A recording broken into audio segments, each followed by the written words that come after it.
The prince held Coral's hand and told her to calm down, that she is still the same person and nothing has changed. Coral was furious that everything has changed. She thought he was just a commoner.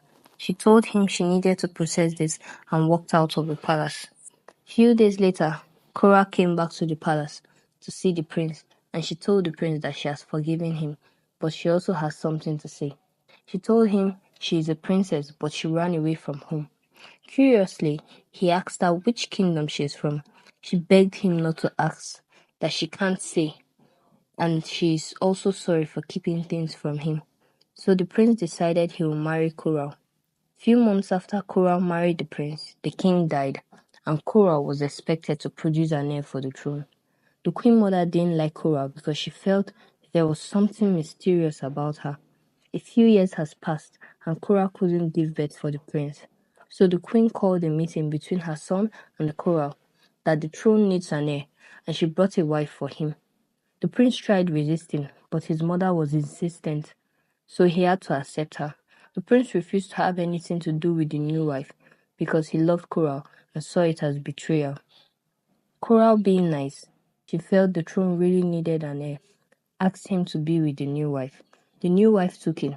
At this point, she wanted all the attention on her. She used every instance to get his attention, and the prince fell for her. The fact that the prince started neglecting Coral made her heartbroken. One day, she got so angry she approached the prince about it. The prince refused to admit he was wrong. He said a lot of mean words to Coral. The next day, Coral left the palace. She started her journey back to her mother's kingdom. When the prince heard this, he realized what he has done, and he went after her. He found her at the river talking to a woman that looked like her. He overheard them discussing that Coral was pregnant. He came out of the bush where he was hiding, and Coral saw him. And he said, "So you are the princess of the water." He apologized for treating her badly, but Coral's mind was already made up.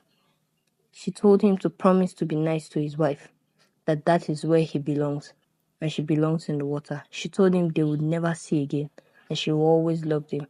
With that, she bade him goodbye. Unknown to Kofi, his mother followed him. When she saw Coral and her mother, deceit filled her heart. In order to get the healing powers of the water people, she brought out a knife and silently charged at Coral. Coral's mother saw her coming and stood in the way to save her daughter. The knife pierced through her heart, and she died instantly. Coral, seeing this, was filled with sadness, and it slowly gave room to rage. She held her dead mother in her arms and looked with rage at Kofi. "Watch out, Kofi," she said. "You haven't seen anything yet. I will bring hell on your people." She instantly disappeared with her mother. Kofi turned to his mother and kept asking her why she would do something like that. She responded with indifference that he should not worry, that very soon her powers will show and they won't have to worry about anything anymore. Suddenly, the water was troubled and it began to increase in volume. Seeing this, Kofi began to back away from the river bank slowly, but he couldn't move far enough. The water reached him and pulled him and his mother under. Slowly but surely, it covered the entire village. Coral learned the hard way that the people of the surface were truly wicked.